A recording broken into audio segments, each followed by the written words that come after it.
And this is all that awaits you if you decide to play this build. Now, let's get into it, but before that, everybody wants to be a part of a success story. Very few people, however, want to support a story become successful.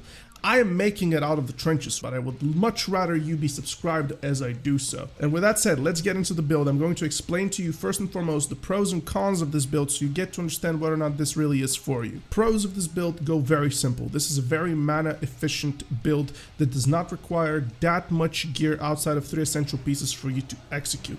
There are a bunch of variations to this build. It's not completely 100% locked to what you see, so you can make those choices along the way and manage around based on what you need. If you feel like you need more damage, there are alternatives to it.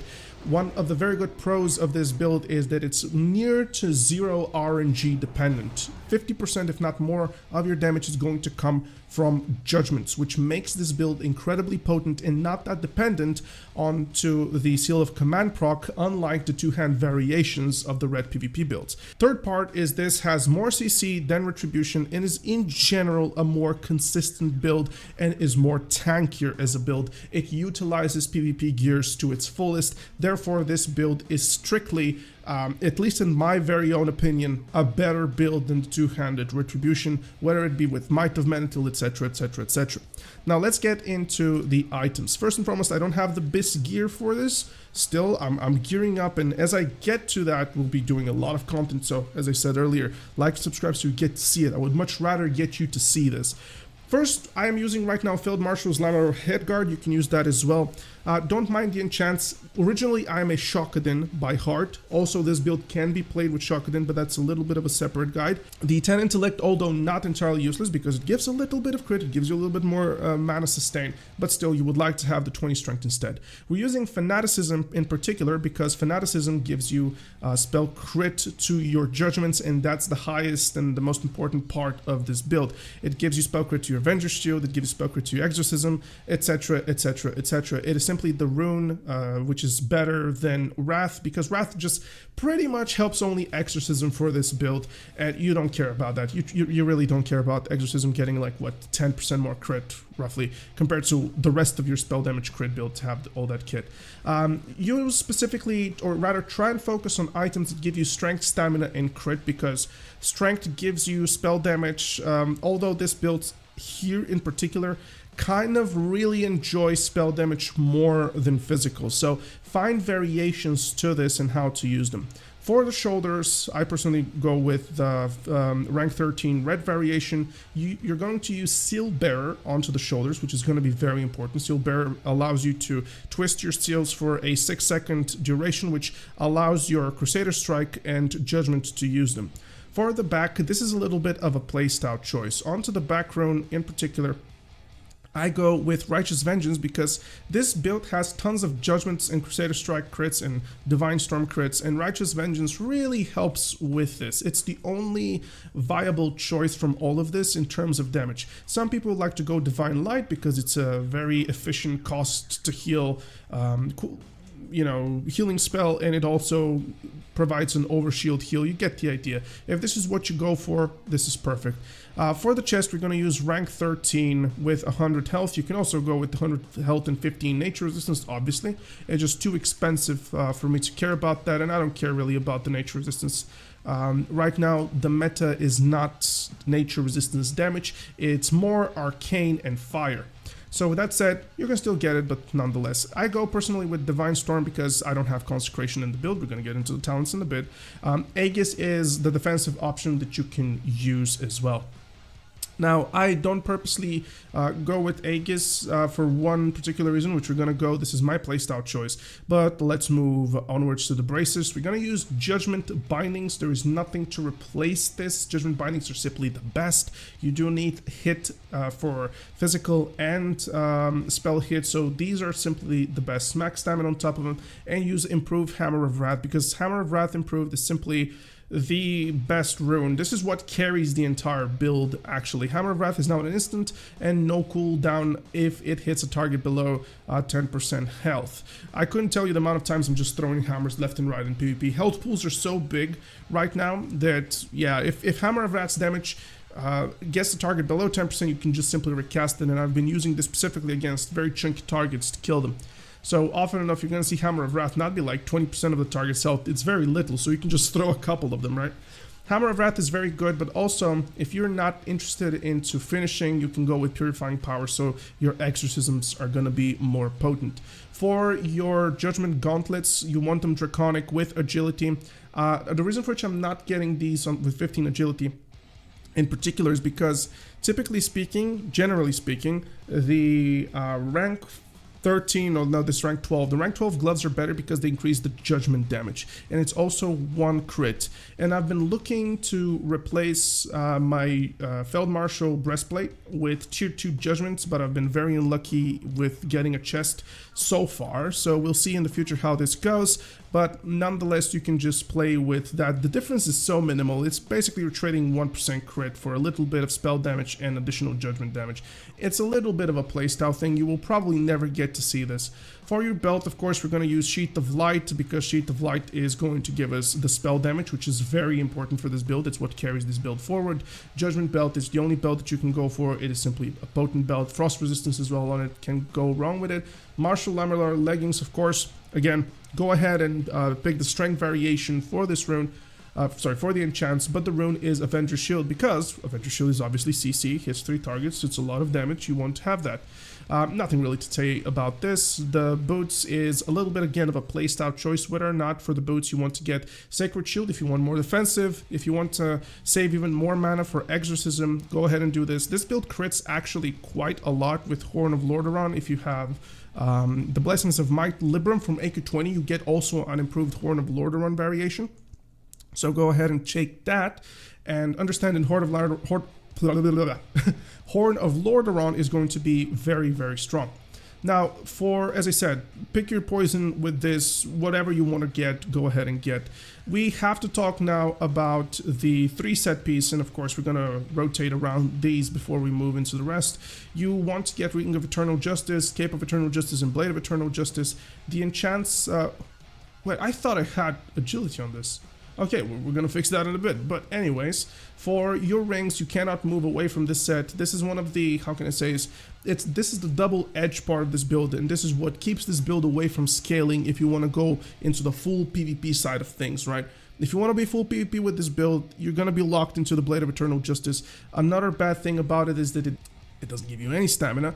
Another thing which we have to go and talk about is the weapon chain onto the weapon.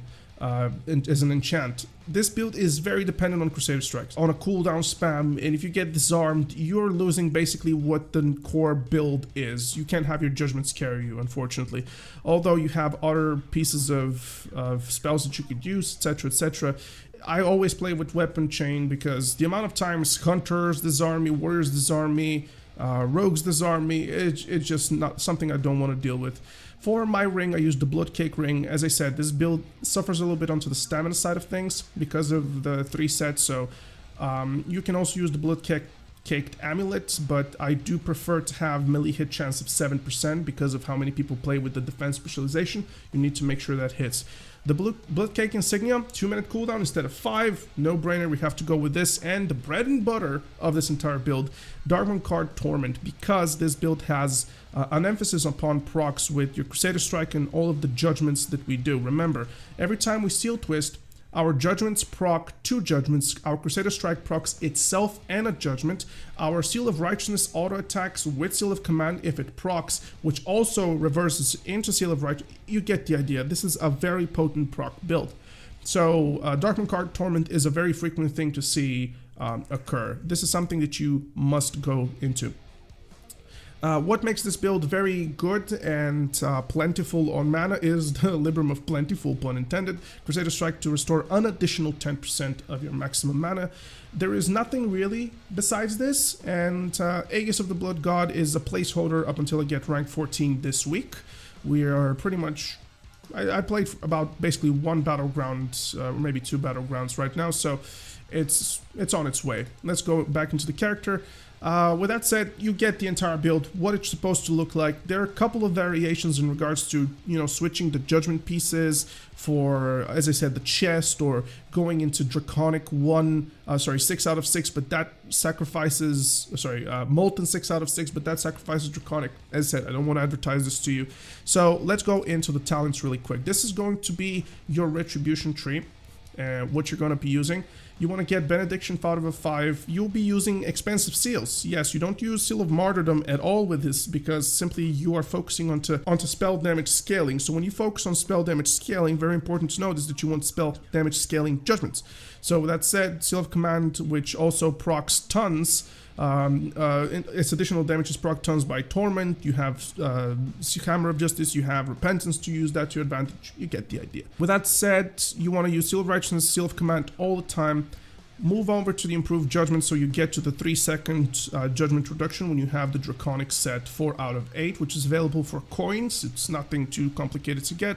Deflection just for survivability. We don't have time for approved Seal of the Crusader, nor we want to use it. Vindication because it increases our attack power, therefore spell power. Conviction obviously for the crit. Seal of Command for the obvious purposes. Pursuit of Justice, movement speed 8 plus helps you with your mount movement speed, and of course, additionally, to be able to enchant your boots with additional stamina.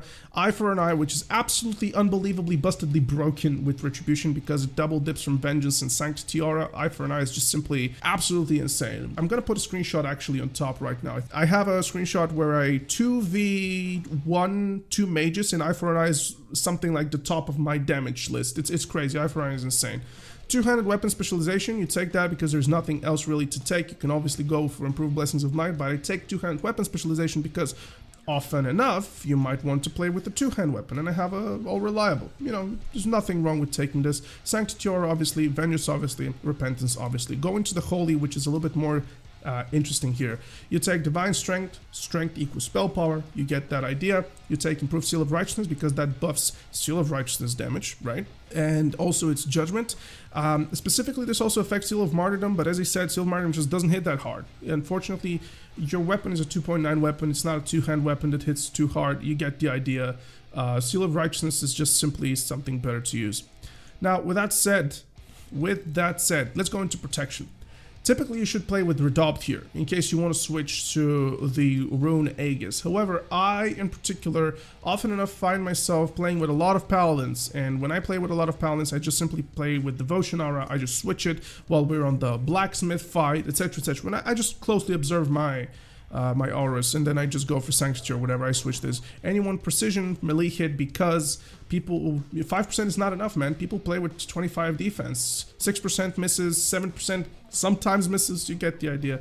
You want to get this. Specifically for the spell side of things, you want to have Holy Specialization with an additional 4% to cap that out as well for PvP. Now, this is the entirety of the build. Now, in terms of rotation and how exactly to approach this build, of course, obviously, you want to make sure you have a little bit of a Seal Twist add-on, which is a weak aura personally, which I have. Hold on, let me just load this up. This is Surveillant, who is who is a very, very prominent player into the Paladin Discords. You probably know of this guy, and he has a great weak aura, which shows you in particular how much time you have onto the Seal Twists as you do them. As you can see, it just switches and it tells you. It's very convenient. Second of all is to understand that your priority is always to Crusader Strike and then Judgment after, because when you Crusader Strike, that's melee range, procs your auto attacks. In general, you want to auto attack and then follow up with your entire build as a setup. Make sure you're very mindful of your Sheath of Light and how that is available to you. Depending on your playstyle, whether or not you're using Judgment, Exorcism Runes, etc, be very mindful of how you've chosen to play this build. Outside of that, it's a very, very simple build to execute, as you saw into the earlier introduction. Remember, you can stack your Horn of Larderon. It gives you crit, which is more important than anything. Blessings of Might of the same value could give, so you don't care about that at all. Blessings of Wisdom stacks with Horn of Larderon, which is a bread and butter. It's a very cool thing, and I hope you guys enjoy this build. You're gonna have tons of fun with it. In my opinion, it is the most potent, the most strong build available right now for the Paladin, because in PvP it utilizes rank 13 gear, and soon when I get my shield, I'll be using the specifically for rank 14. I'll be using either I don't know, man. It's 9 stamina, but it gives me 24 spell damage, a little bit of healing. For this build, also Fanaticism, whenever you crit with Flash of Light, it also gives you a buff, a heal buff pretty much on you. Which heals for a little bit. It helps sustain in Battlegrounds. I use it a lot. It's a little bonus to this thing, and why not? I have 107 spell healing available for my rank 13, which is also a bonus. Why not just smack something like this and just roll with it? So yeah, hope you guys enjoy. This build will be plenty of fun for you, and yeah, remember, like, subscribe. I'm making it out of the trenches. No matter what, I am making it out of the trenches, and yeah, we'll see each other soon. Enjoy yourselves. Bye bye. Mwah. Much love. See ya.